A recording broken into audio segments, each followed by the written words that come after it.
Hi friends, good evening. నేనైతే ఈరోజు మిరియాల రసం చేశాను. సో ఇంగ్రీడియంట్స్ చూసేయండి.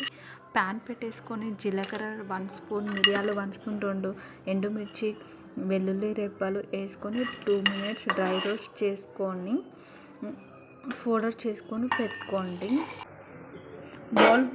వేరే బౌల్ పెట్టేసుకొని బౌల్ హీట్ అయ్యాక తగినంత ఆయిల్ పోసేసుకోండి. ఆవాలు, జీలకర్ర, పచ్చిమిర్చి వేసేసుకొని 2 minutes వెయిట్ చేయండి.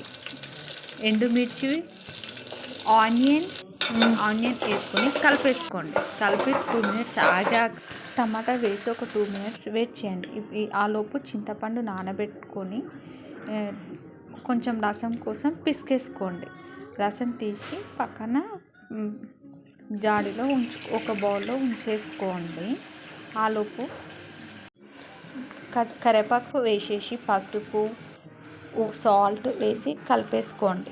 మనం ఇంతకుముందు చేసిన పేస్ట్ పౌడర్ ఉంది కదా, అది కూడా వేసి కలిపేసేయండి.